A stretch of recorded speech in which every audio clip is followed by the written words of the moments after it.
I'm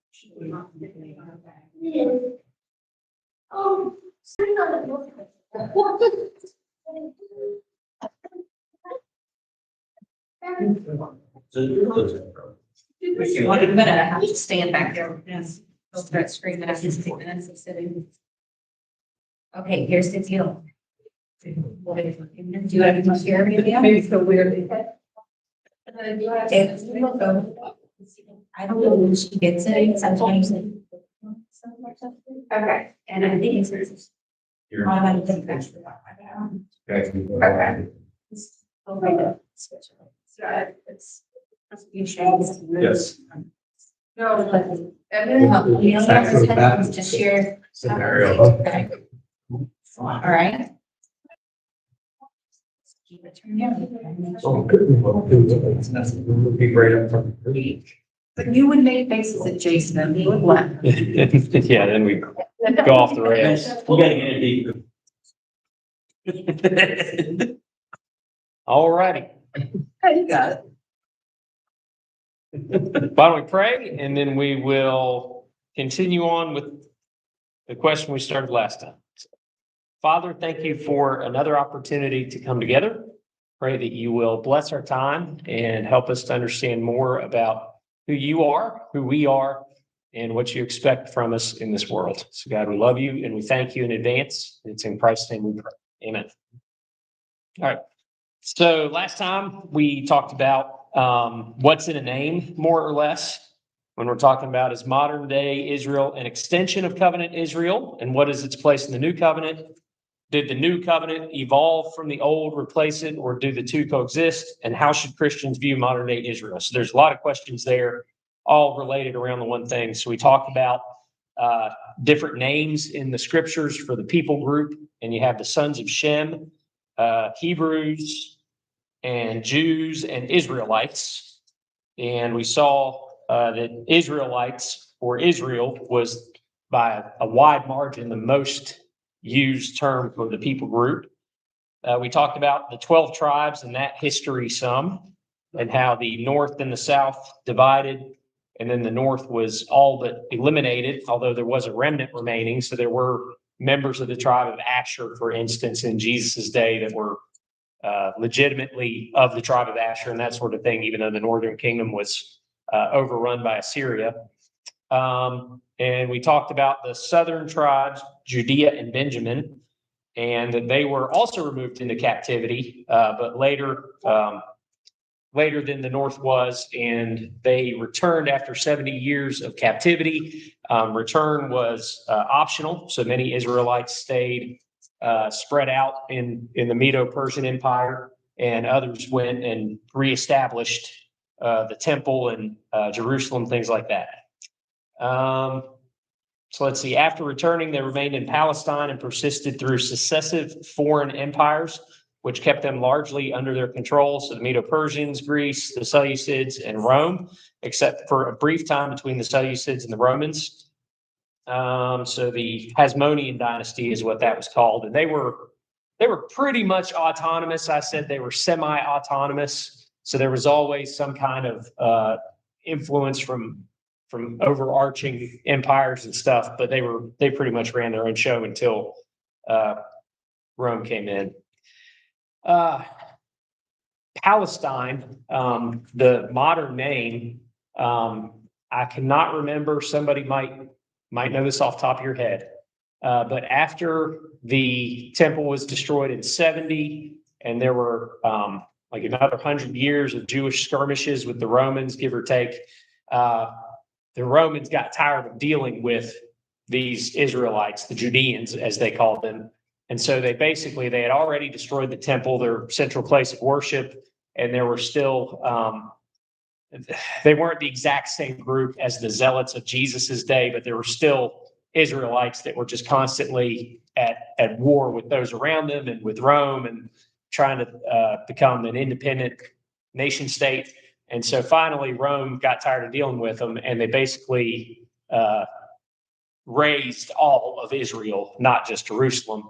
And that's when they officially changed the name from Judea to Palestine. And so it was known as Judea for a long, long time because that's where the Judeans of the tribe of Judah largely lived. But that's how Palestine came about, was that the Romans like I said, got sick of being pestered more or less. And so they said, if we can't just take your place of worship, if you won't just exist in the, kind of spread out, then we'll just go ahead and take the whole place down. But obviously there were Judaism continued on, and the people in the diaspora were actually and that just means the ones who were spread out in different places, actually continued on with synagogue worship. And since they didn't have a central place of worship in the temple, and so they worshiped in synagogues, and they had to figure out, okay, how do we persist and maintain our religion when one of the defining aspects of it is the sacrifice to the temple? Now we can't do that. So what do we do? So there's a long history of rabbinic oral history that was then written down, and that commentary, we started talking about the Talmud and what it contains last time. So that was probably clear as mud the way I just introduced everything. But any questions left over from last time, or we're going to cover more of the things about the Talmud and then the sects or denominations, if you want to call it that, of Judaism. The whole thing about it being named Palestine, that was also derogatory. That would look seen. Yeah, I mean, it was basically the land of the Philistines and or it's derivative of that. But yeah, it was, and the Philistines were basically an ocean-going group of people that inhabited the coast at first, and they were always the arch nemesis of the Judeans, the Israelites.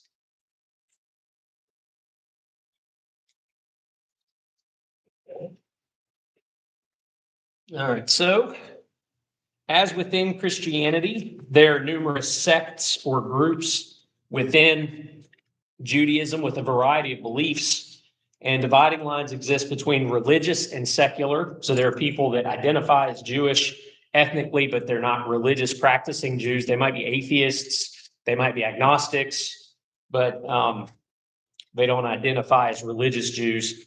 Then another dividing line among religious Jews is those that are Talmud versus Bible only. And then even Bible only gets kind of looser, like some are what we might call orthodox. They take the Bible at face value and believe it. And then there are others who have the Bible, but they're very liberal in how they interpret it, but they still go to the Bible.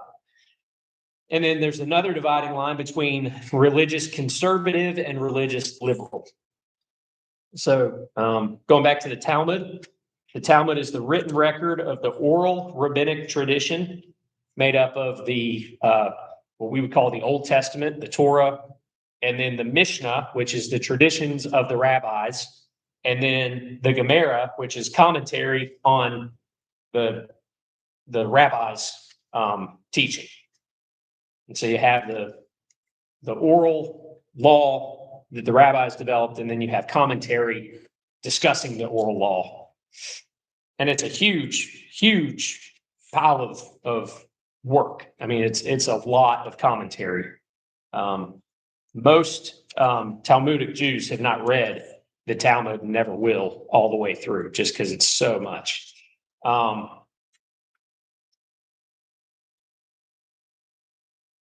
While adherents claim that the Talmud explains the application of the law, critics are quick to point out that much of what the Talmud finds ways to permit goes against both the letter and the spirit of the law. So I found the exact quote, and I didn't include it in all of this because I didn't want to go too far into the weeds here. But one of the well-known sayings is, what the Torah forbids, the Talmud permits. And that's kind of a gurgling of what is actually said in the Talmud. It's almost a quote.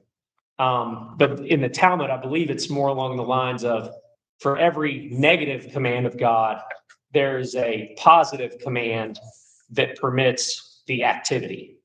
So a man is only supposed to marry one woman. But, and they'll say, but here's the thing, that if his first wife dies, then he can marry another woman. Therefore, it's permissible for a man to have more than one wife in the course of his life.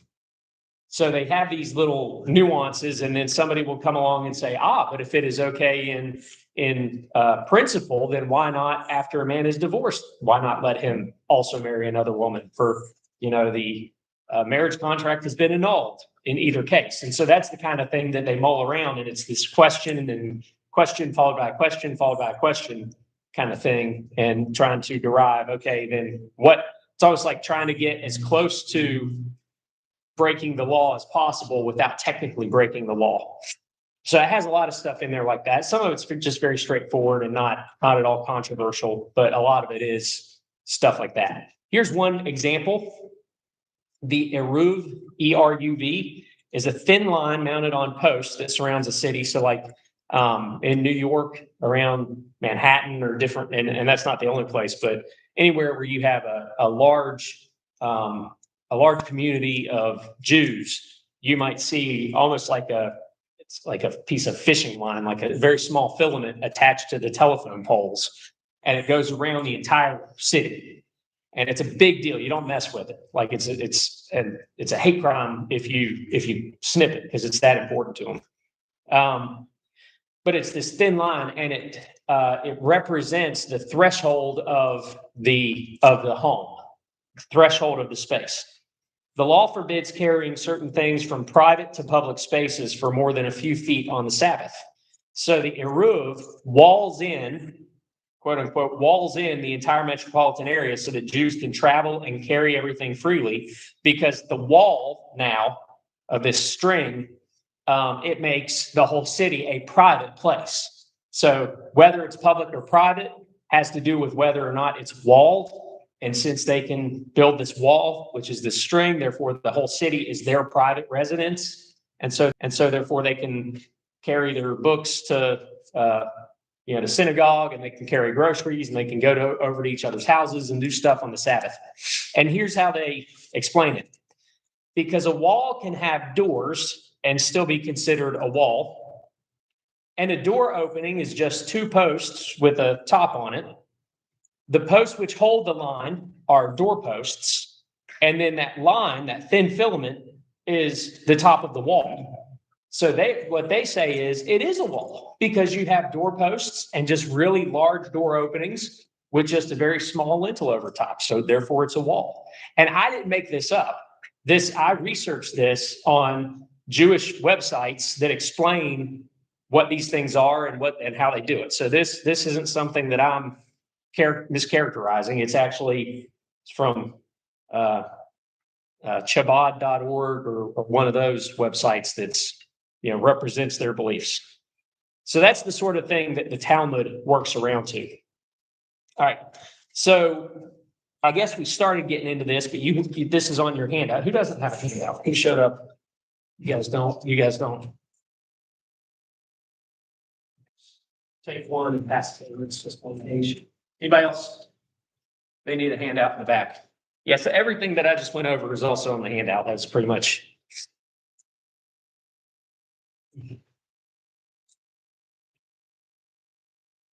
Thank you. All right. So Orthodox Judaism, the little T in parentheses means that they are Talmudic. They do follow the Talmud. Orthodox Judaism adheres strictly to traditional Jewish law, which is halacha. Halacha.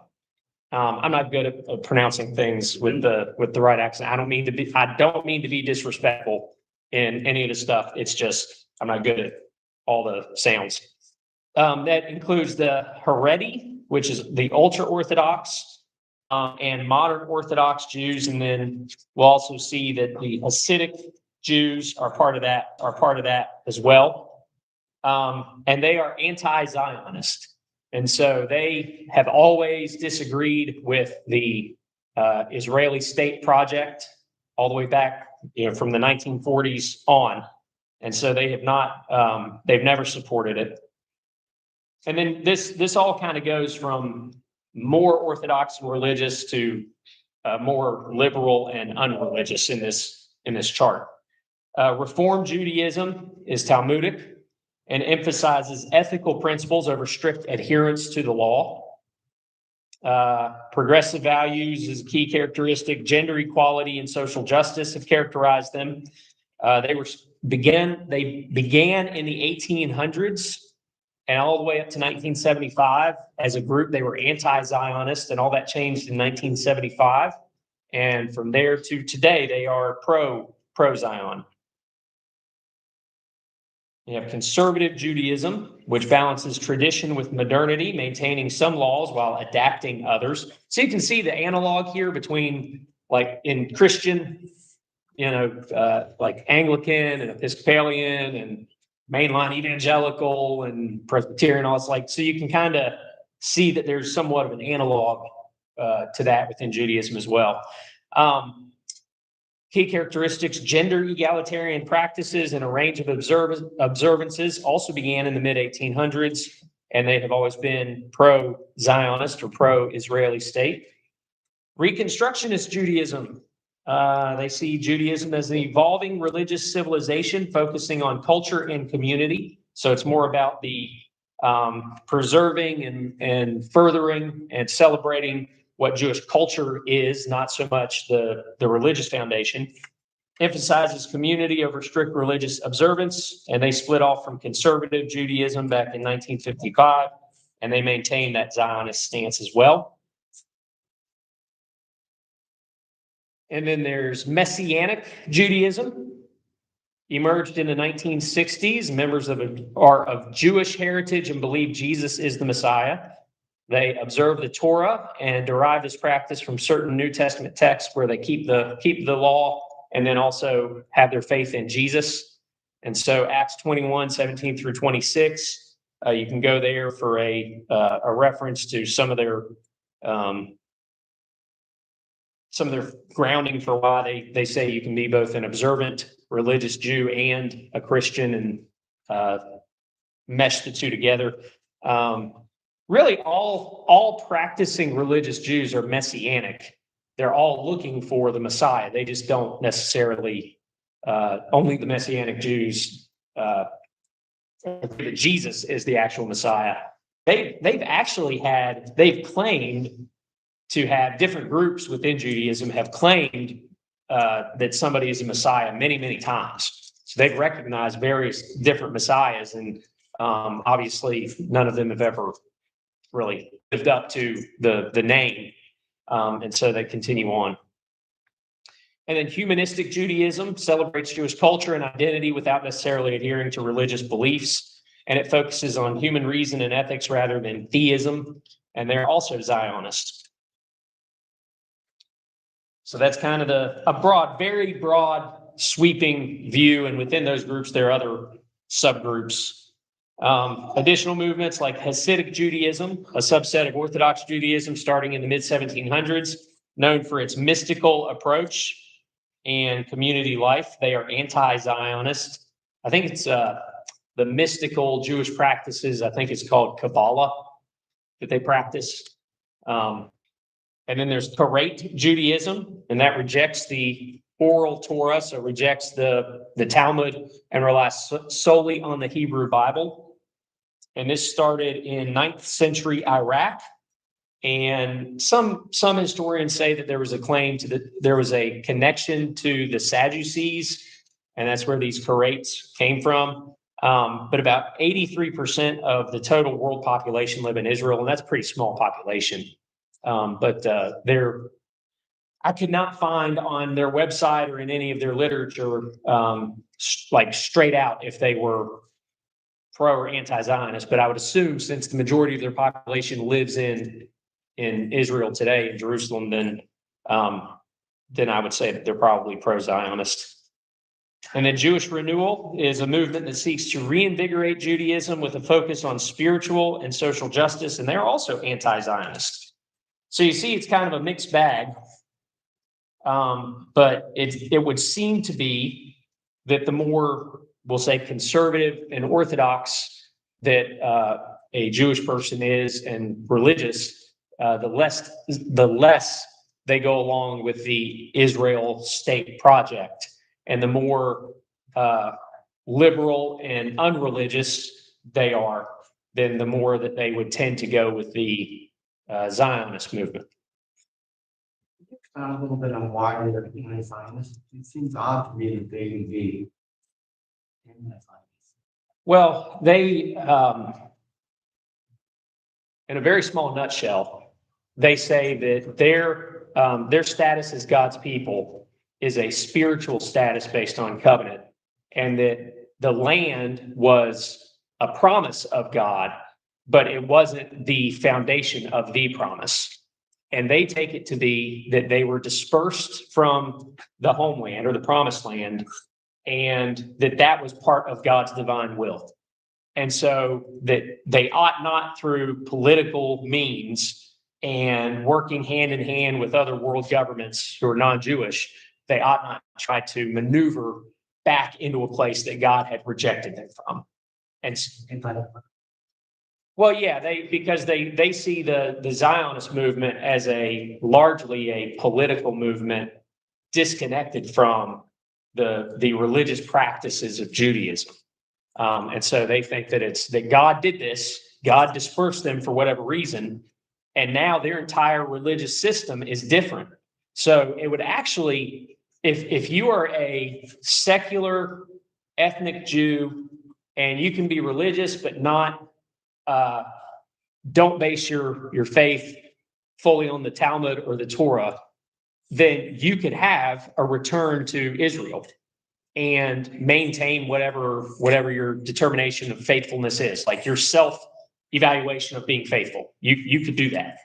But it would be really difficult for these Jews that claim to be very orthodox, by the book, by the traditions, all the way back, to get back into Jerusalem and rebuild the temple, because a lot of their practices now and the things that they say are God's will, and this is the right interpretation of God's word, and these rabbis were right.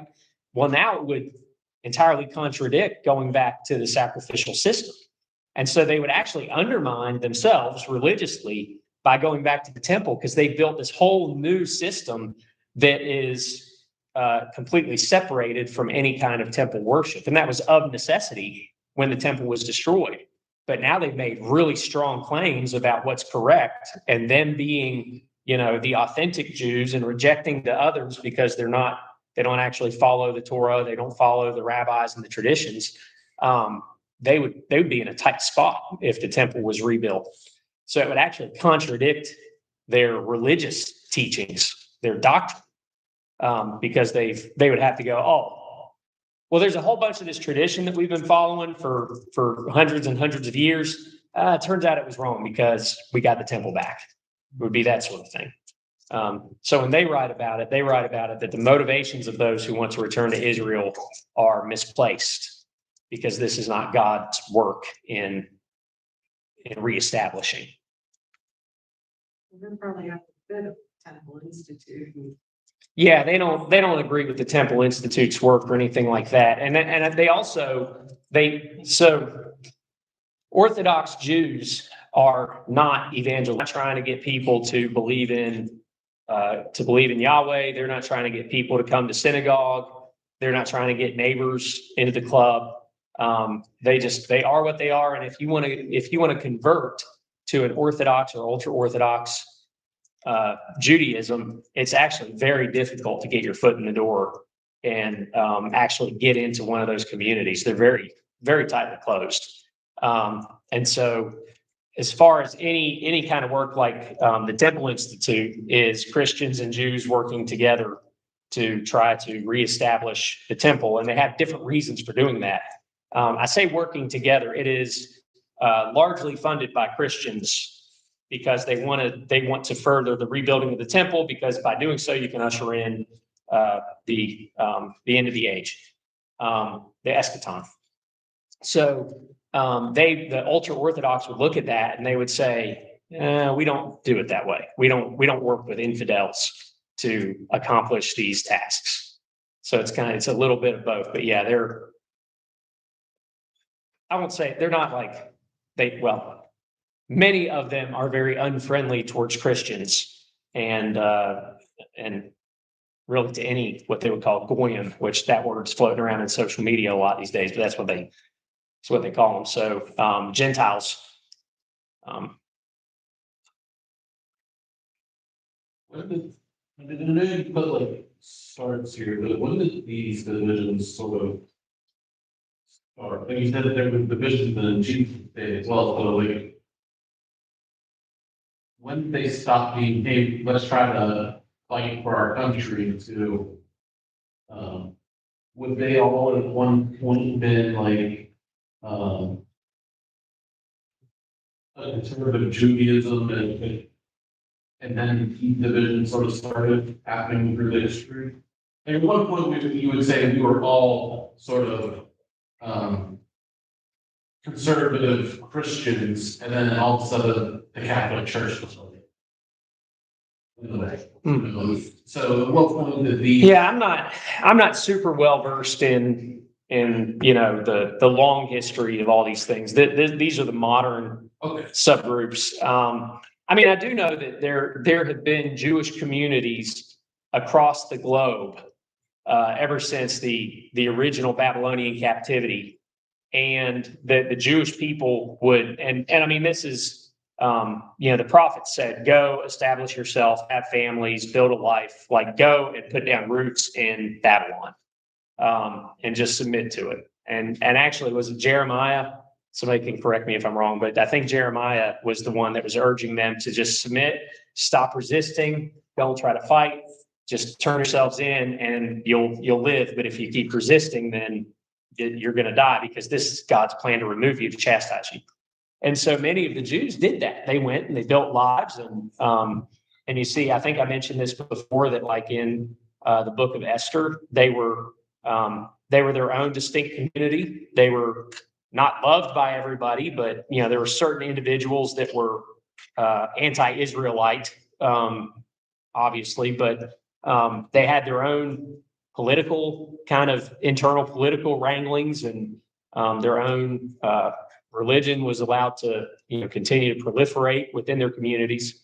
And so you see that in those successive empires that I mentioned, from Babylon to Medo-Persia to Greece to eventually Rome.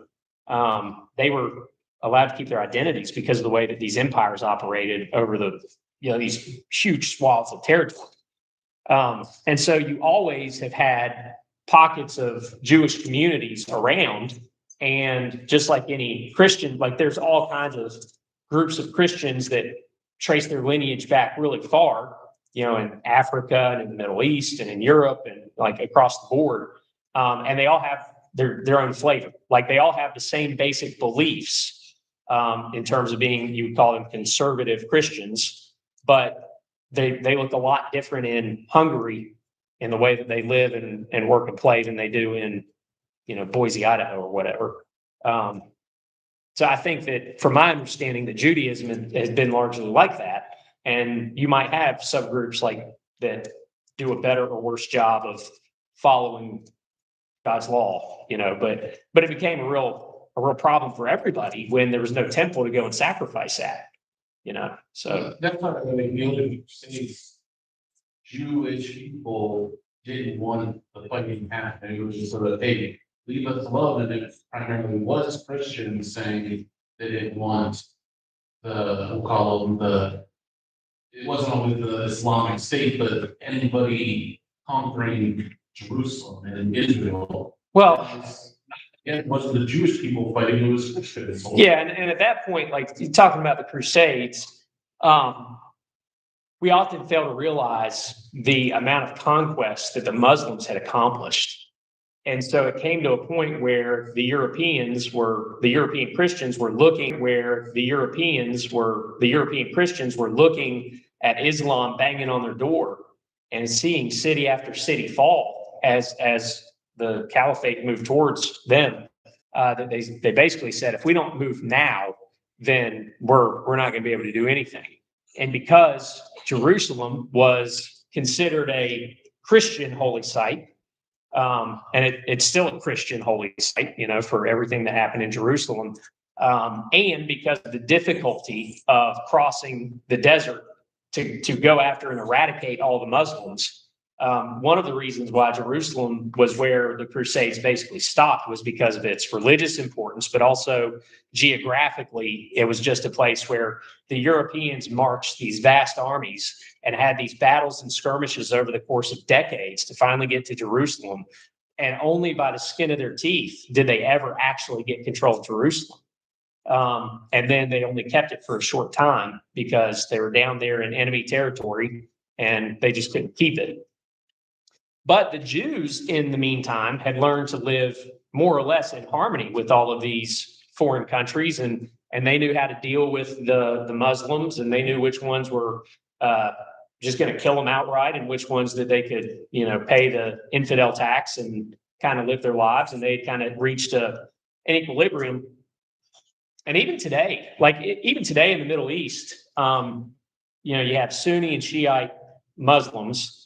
And you have Jews that live all throughout the Middle East, Muslims that live all throughout the Middle East. They mix and mingle a lot more than a lot of our, and I'm not saying everybody, but a lot of American impressions are that you have a hard line of like, here's Israel and all the Jews are right here. And then you have Saudi Arabia, the United Arab Emirates, and Iran and Iraq and Turkey, and all the Muslims are surrounding them, and the Muslims in Gaza, and then the Egyptians, and they're just, but in reality, they live, work, and play in Saudi Arabia and the United Arab Emirates and all over the place.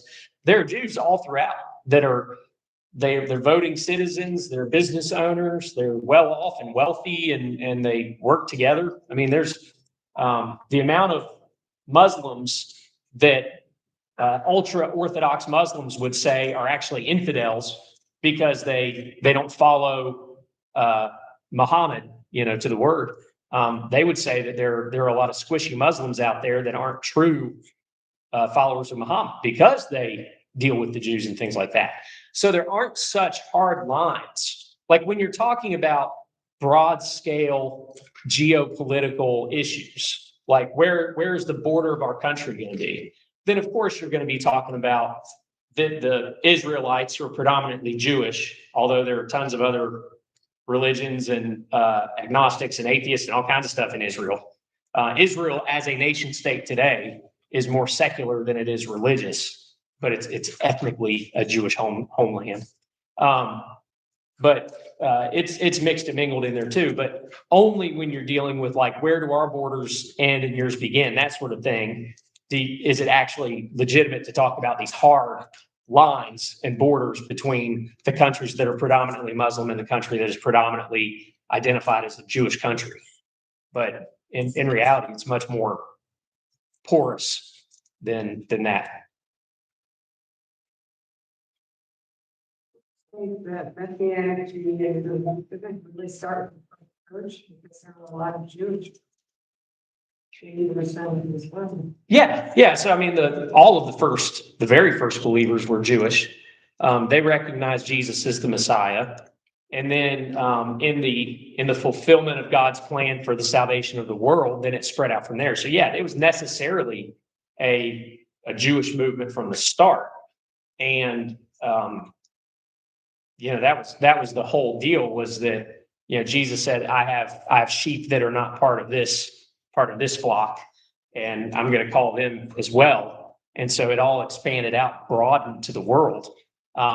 So yeah, but that's the thing, is like today, Messianic Judaism, even though it ought to be a vague term, like it would be a vague term if you're a professor of history of religions or something like that, because you would go, well, of course, they're all Messianic. They're all looking for the Messiah, and they always have been. But today it means, it's been co-opted to mean a specific thing, so that's why we've taken a very broad, vague term and we've given it a very concise definition. It's Jews that believe that Jesus is the Messiah and yet still follow the law.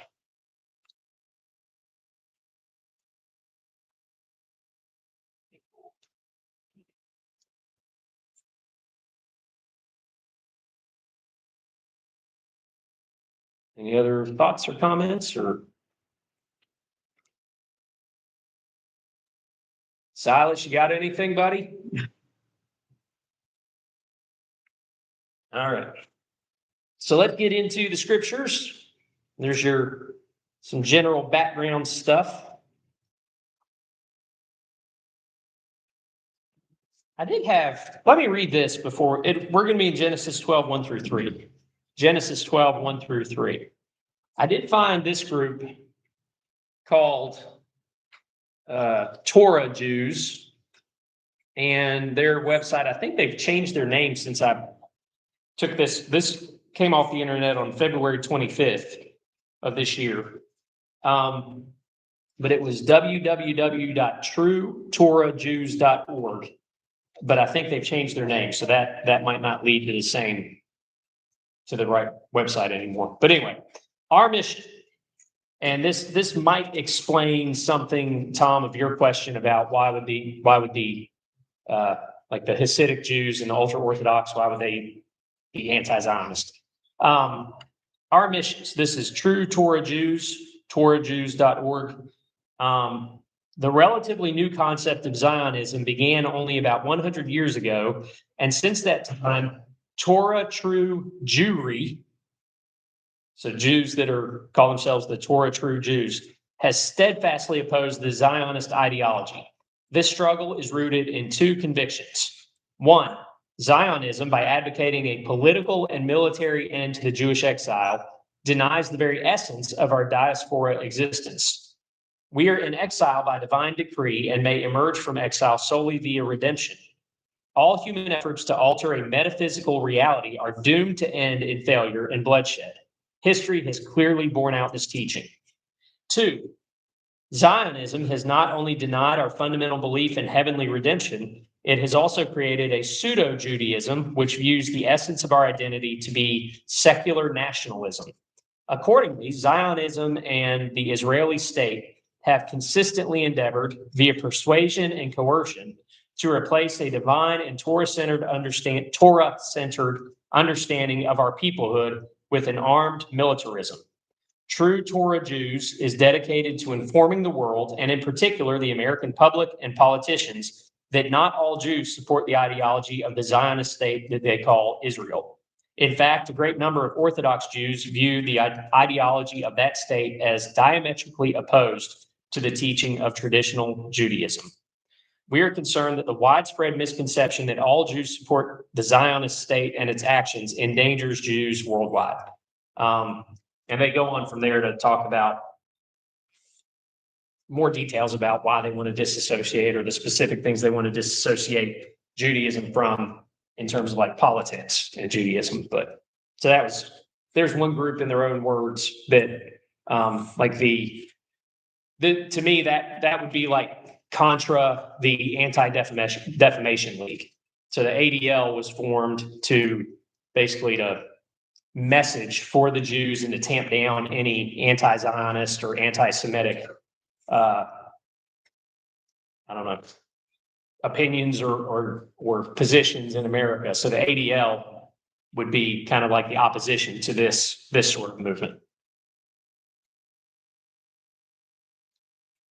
It almost seems like with a lot of these groups, hey, if somebody else is going to pay for it in a way, we're okay with that. But then the 1800s is when a lot of the European countries started saying, we don't want you in our country anymore. We will create this state for you. And that's, it's sort of like, we're signing this thing. In a way, like, yeah. And you also have, and they weren't like, you can't draw direct lines, like moment by moment, this action was taken because of it, this action was taken, and this action. But there was a coincidence between John Nelson Darby and dispensationalism and the rise of that, like really not that eschatology wasn't somewhat represented, like even in the early church fathers, but the real distillation of dispensationalist eschatology that taught that the Jews would be placed back in and the temple would be rebuilt and those sorts of things. And so you have like this confluence of things happening within Jewish communities and things happening geopolitically in Europe, like you were talking about, and then things happening within the Christian community. And it's all kind of like coming together at this time where people have common interests, and those common interests, or that they have a common end, but for different reasons, for different interests, I guess. All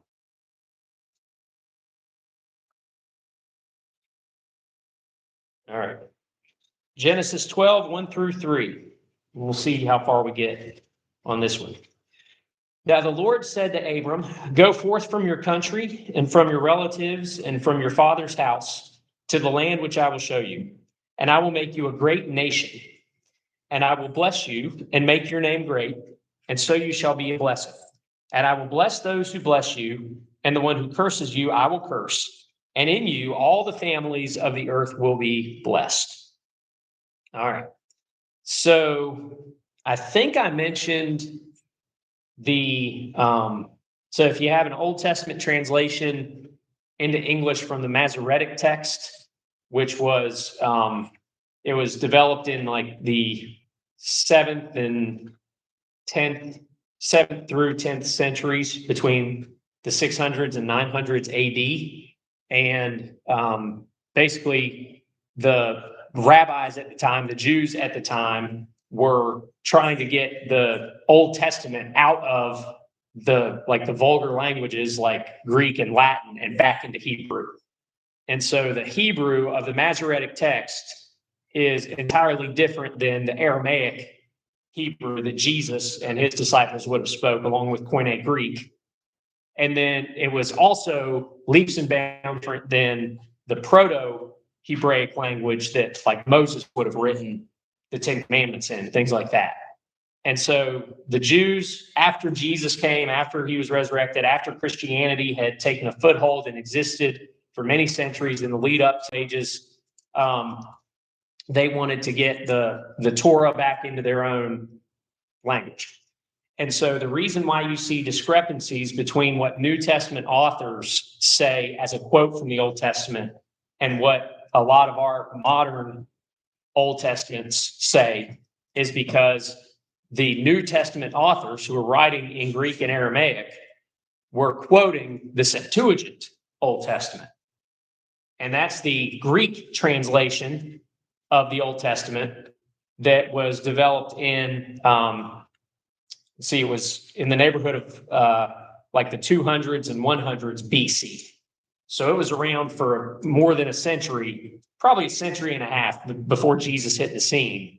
And it was used in most of the Greek-speaking world there, including in Israel. And it's what the New Testament authors and what Jesus himself quoted from. And so there was some purposeful translation decisions made by the Masoretic translators to kind of tamp down the things that pointed to Jesus. And that's why you see the differences when you see the quotations in the New Testament versus the Masoretic text. Is the Septuagint is based on older Hebrew manuscripts, and it was translated from Hebrew at that time into Greek by Jewish scholars. It's not like a bunch of Gentiles came along and did it. It was Jewish scholars that wanted it to be faithful and had no clue that Jesus was just over the horizon. And so a lot of the things that I'll do, like when I'm studying and I want to see what the words mean and things like that, I'll look at the Masoretic text and I'll look at like Strong's vocabulary and definitions and stuff like that. But I'll also go back to the Septuagint and I'll cross-reference it and see what Greek words were used. And Greek is a much more nuanced and precise language than Hebrew was at the time that it was translated. And so, anyway, all that to say, I will make you a great nation there in verse 2. And that word for nation is ethnos in Greek from the Septuagint. And then down in verse 3, and in you all the families, so that's phylai, Phyllai, of the earth will be blessed. So ethnos is a multitude of people of the same lineage. And we can note that it is especially used in the New Testament by Paul to refer to Gentiles. So, for instance, in Romans 11:13, the word ethnos is used, and it is predominantly a word for the Gentiles, the Gentile nations.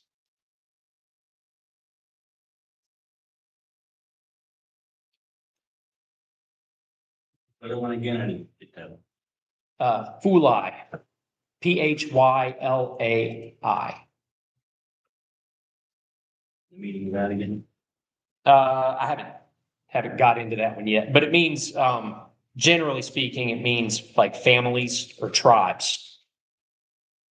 So Romans 11:13, but I'm speaking to you who are Gentiles. And so there, that word in Greek is ethnos. Inasmuch then as I'm an apostle to the ethnos, I magnify my ministry. All right, so that's ethnos. And then phuli means a race, a nation, a people group. And it is especially used in the New Testament to refer to the tribes of Israel. And so ethnos would be Gentiles, phuli would be tribes.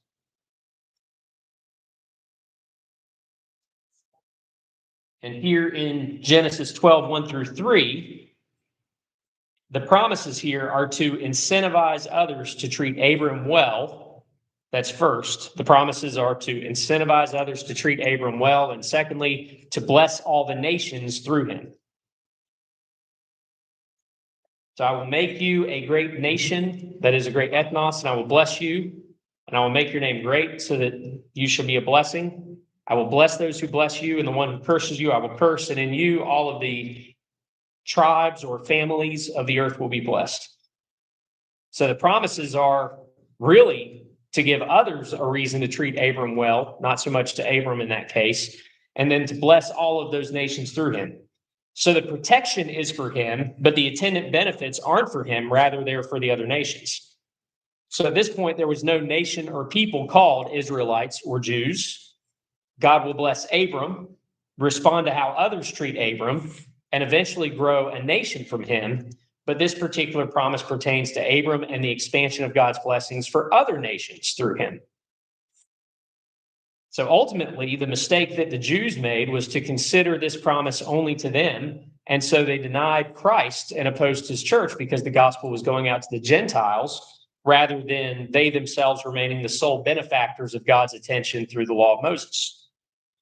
But no matter who the promises were to or what they entailed, all of God's promises were contingent on either perfect obedience, which was humanly impossible, or faith. The Jews bank on the law rather than the sole effective object of saving faith, that is Jesus Christ. And so I have a note here to cross-reference 1 Samuel 12.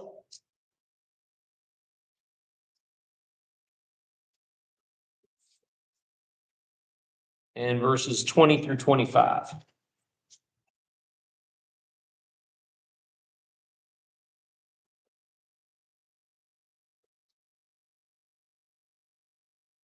And there in 1 Samuel 12, it says, Samuel said to the people, do not fear. You have committed all this evil, yet do not turn aside from following the Lord, but serve the Lord with all your heart. You must not turn aside, for then you would go after futile things which cannot profit or deliver, because they're futile.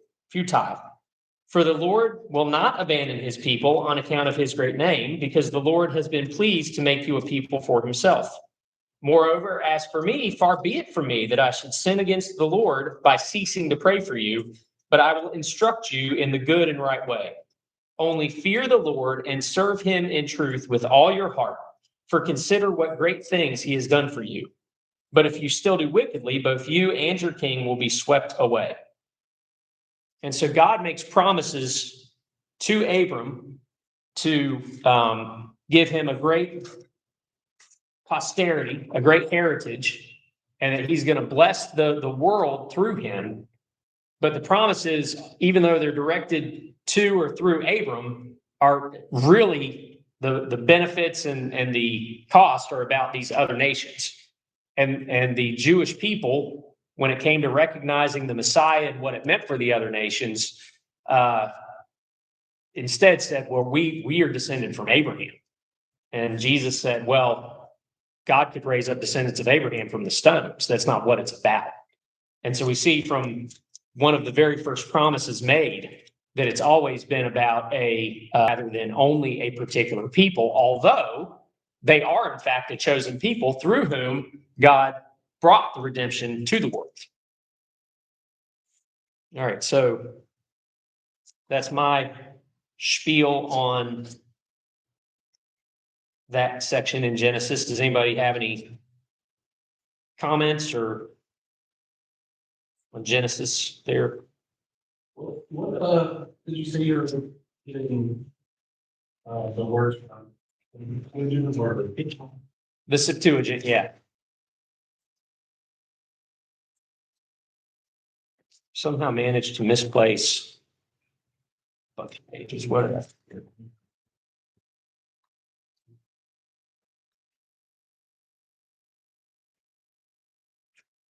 There we go.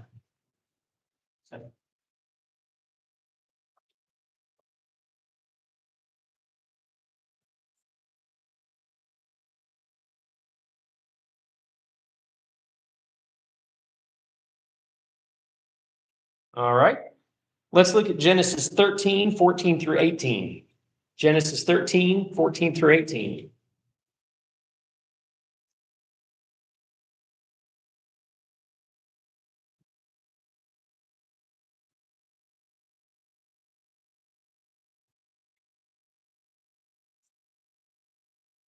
The Lord said to Abram after Lot had separated from him, "Now lift up your eyes and look from the place where you are, northward and southward and eastward and westward. For all the land which you see, I will give to you and to your descendants forever. I will make your descendants as of the dust of the earth, so that if anyone can number the dust of the earth, then your descendants can also be numbered. Arise, walk about the land through its length and breadth, for I will give it to you." Then Abram moved his tent and came and dwelt by the oaks of Mamre, which are in Hebron, and there he built an altar to the Lord. So here the substance of the promise is that he will have this vast array of descendants. Now we already saw from the first reference there in Genesis 12 that God's plan was to bless the nations through Israel. And so the use of the word in the New Testament, if we cross-reference what the most typical use of that within the semantic range, that means nations generally, not just the Jewish people. And here, Abram is going to have many descendants that will be like the dust of the earth. And so the question that we're kind of working towards is when God says your descendants, what does that delineate? What are the borders, or what are the parameters of what constitutes a descendant of Abraham? Or Abram. So in terms of fulfillment of prophecy, did the Hebrews ever become so numerous as to be like the dust of the earth and beyond them?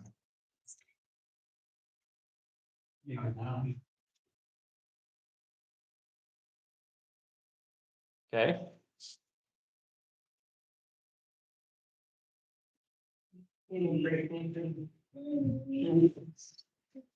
Okay. Well, now aren't all Christians grafted into the family of Israel? Well, yeah, and therein lies the rub, is the Israel of God. Who is the true Israel of God is kind of the point of debate. And so yes, we're grafted in to the root, and that root is Jesus Christ. And the root has always been Jesus Christ. I am the vine, you are the branches. Those that bear fruit, I will prune so that they bear more fruit. Those that don't bear fruit, I will cut off and throw into the fire. And you have the analogy of the natural olive tree and the wild branches grafted into the natural olive tree, and the fact that they're all grafted into the root, who is Christ. And so the foundation of who Israel is those who are connected to Jesus Christ, who is God. And so those who are truly connected to God are the Israel of God. And so when we talk about all Christians being grafted in, we're not being grafted into Talmudic Judaism or Old Testament, like Pharisaism or things like that. We're being grafted in to the family of God through Jesus Christ. And so I'll say this, and then we can have discussion, and then we'll jump back into Genesis 13 next time. I might have time to finish it real quick, but I just lost my train of thought. Too many things going on at once. So I lost my train of thought where I was going. So, yeah, so what I would say is that all of God's promises are yes and amen in Jesus Christ. And that he fulfilled the intentions of the old covenant. So when you say Old Testament, testament is basically a synonym for covenant. And so when you read the Old Testament, it's not testimony as in like we would give a testimony, but it's actually a testament as in a covenant or agreement.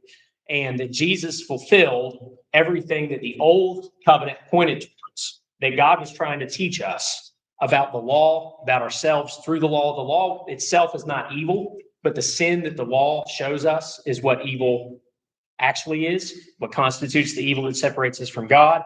And the fact that we cannot fulfill the law perfectly, that we're constantly having to kill other animals in our place, shows us that we can never be pleasing to God. That was the point of it. Christ came and he did fulfill the requirements of the law on our behalf. And so he is the author of a new and a better covenant with better promises, is what the scriptures say. So, so as we move through, what I'm doing is I'm basically looking at these texts that point to the promises made to Abraham and made to the Israelite people. And then we're going to look at the New Testament description of what was fulfilled and who is a true Israelite and things like that. And then we'll answer those questions directly. But we say, well, were we grafted in? Well, in a sense, yes, but we're all grafted into Christ. And those are the true Israelite of God, are those who belong to God, are faithful to God, and through Christ have been put in a right relationship, have been redeemed so that we can actually be in a relationship with God. That makes sense? All right. So I got a minute and a few seconds. So say, okay, the Jews are a great nation even today. Well, even today, I would say that they're a relatively small people group in comparison.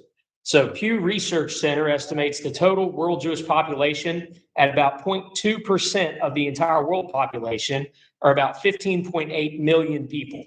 So they were about 6 million strong when they came out of Egypt, and that fluctuated up and down. But right now, Pew says about 15.8 million people. And then the question is, who then constitutes these descendants of Abraham that are so numerous that they're like the dust of the earth? Well, Pew estimates that total world Christian population is about 28.8% of the entire world population, or about 2.3 billion people. So that's about 145 times larger than the Jewish population currently is. Christians also constitute a greater geographic footprint on the entire earth than Jews ever have, covering it, I would say, more so like dust. And then the question would be, who is God referring to when he talks about Abraham's or Abram's descendants? And so we'll get more into that when we get down to Genesis 17, 1 through 8. But before we get to Genesis 17, 1 through 8, we'll look at Genesis 15, 1 through 6. So I would say if we don't have, which we can stay for any comments or discussion, I'm not going to move through my notes any further. And we'll pick back up in Genesis 13, or if we round out the discussion, we'll go to Genesis 15 next time. So.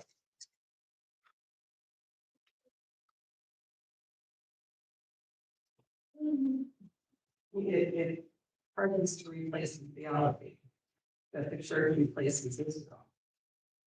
No, so yeah, so you say it harkens to it. There are a lot of people that are just unapologetic replacement theologists, and they're just like, yeah, that's fine. And then there's soft replacement theology and hard replacement theology. In soft replacement theology, it's that yes, the church supersedes. So supersessionism is another word for replacement. The church supersedes Israel, but God still has a plan to redeem people out of Israel in the end times, in the eschaton. So that's soft replacement or supersessionism. Hard supersessionism says God's done with the Jewish people, and now the whole point is Christian. So I would say that rather than, and I'm a label guy. I like putting labels on things because that tells us all where we stand. I know that it was popular when I first became a Christian, it was popular for people to go, well, I don't really like labels, you know? And it's like, no, I like labels. I like to know where we stand with each other. So that being said, I will just go back to it and say that I'm a new covenant believer. I believe that the old covenant was fulfilled. And unless somebody places their faith in Jesus Christ, because there's no Jew, no Greek, no Scythian, no barbarian, no slave, no free, no male, no female, salvation is in Christ alone, period. So if you want to say, no, I am a Jew first, and I am a person of God's lineage, and he has promises for me because I am a Jew, and I also reject Christ, then no, God doesn't have a plan for you because you reject Christ. But if you say, I am of a Jewish heritage and I love my people and we deserve a fair shake in the world, and I've placed my faith in Jesus Christ because he alone has died to win my redemption, then you are of the people of God.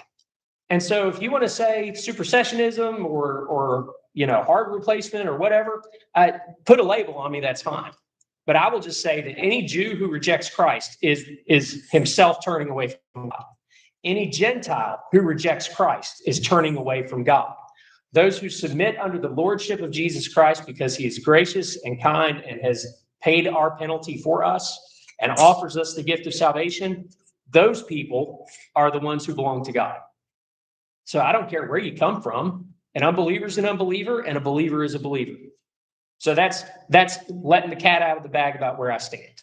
And so if, like, you think about, like you say, well, God has a plan. So a soft supersessionist will say, well, the Bible says that God has a plan that he's going to save 144,000 people out of Israel. So see how big God's plan is for Israel. And you go, well, there are 15.8 million Jews in the world.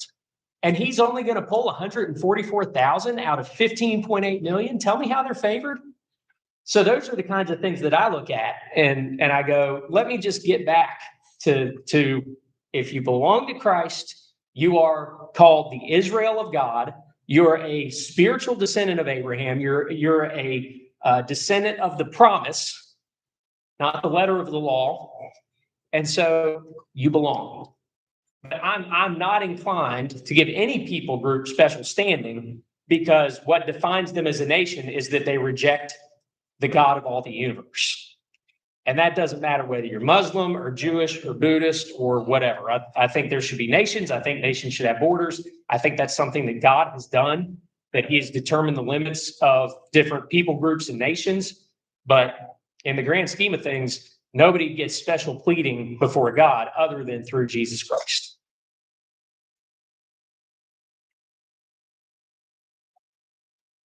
When you said that they're going back to when you said that they're going Jewish people, I'm going to say more along the line of maybe an Israelite, that you can go out to the U.S. and say, hey, are you a Christian? And I'm like, yeah, I grew up in the church, I'm a Christian. It's like, oh, great. You believe in Jesus? Well, there's some things that, you can get into those people that say, yeah, grandma went to church, but I don't. That's the thing. There are people that are, we'll say, in the Jewish nation, the Israelite nation today, that would fall into that. Like, if you go and talk to a Reconstruction Judaism, like, will they be like, yeah, mine, I don't really follow the Torah. I just read it with my parents. They have that still in that manner. Yeah, I mean, we want to categorize things. So, like, I like to categorize things very well, but it's complex. So, like, within a family, you might have a family that would more or less fit the category of, one of these more secular or liberal groups. They're definitely not Orthodox, like ultra-Orthodox Talmudic Jews. But even though they might say, well, historically speaking, my family has always been conservative Jewish. That's our background. But I think that that's too loosey-goosey, and I actually adhere to the Torah, and I've been reading the Talmud lately, and I think that we probably need to tighten things up a bit in our household. Well, they would still call themselves, because of that's where they came from, conservative Jews. But they would also not fit the bill for the express definition of conservative Judaism. And I think that there are a lot of Christians like that, especially looking at just the recent like five different generations and coming like from boomers forward, or however you want to delineate it there. There's been a lot of swing in America between going to church every Sunday and being a Christian nation, and the Supreme Court finding that we are a Christian nation when they're determining how to uphold the law, things like that. And then you had a swing away from it, and the 60s and the 70s and liberalism, and it's interesting. I just learned, I have not verified it by going back to the original source. I can provide that if you want me to. But basically, in the women's liberation movement, first wave feminism, one of the first things that the leaders did was that they knew that they wouldn't be able to make like massive leaps forward within Christianity right off the bat.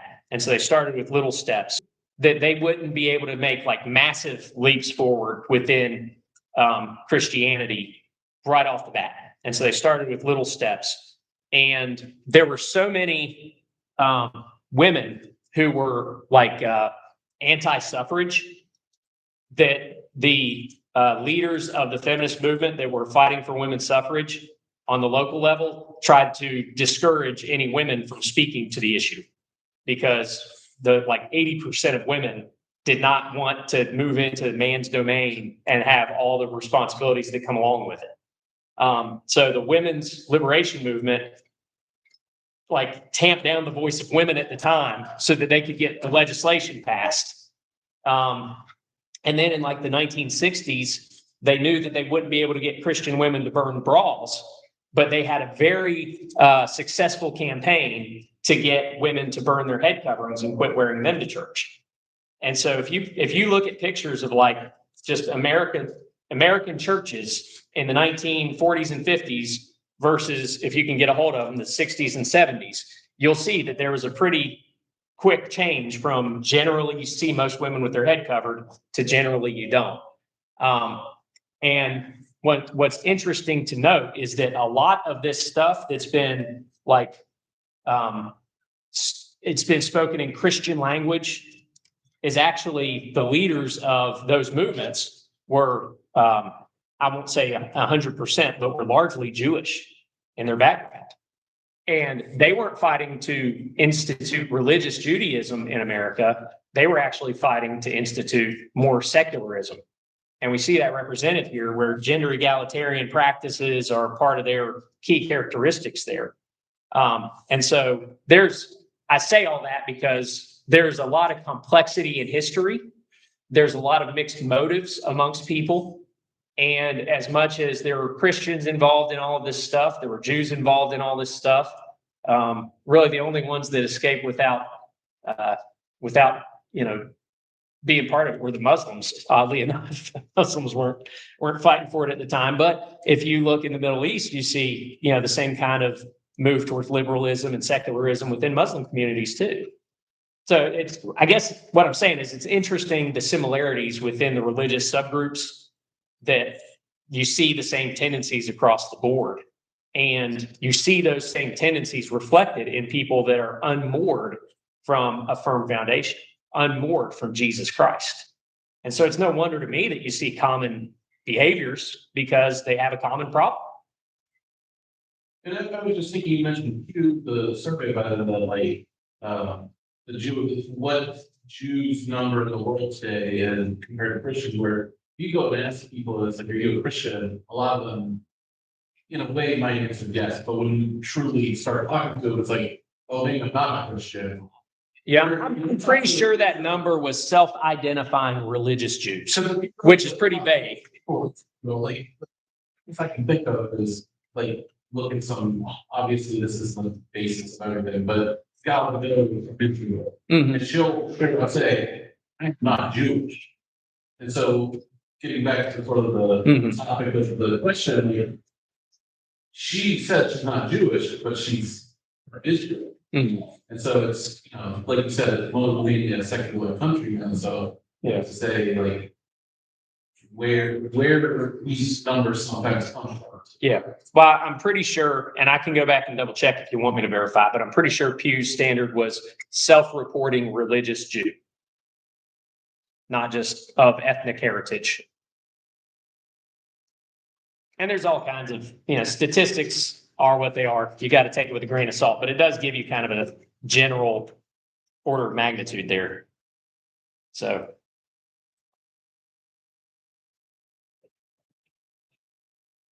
All righty. Let's skedaddle. Somebody pray us out the door. Go ahead, Cody. You have a lot to say tonight.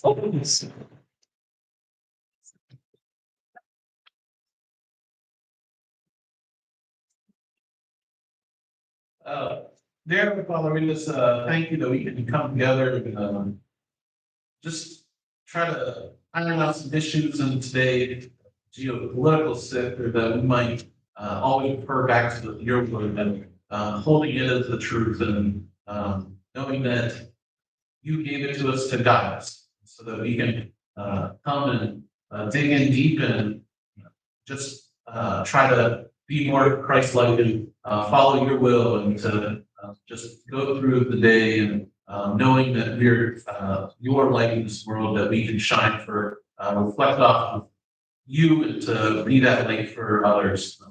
We just thank you that you sent your son here to die for us and raise again so that we can have that communion with you through this all. Jesus precious. Amen.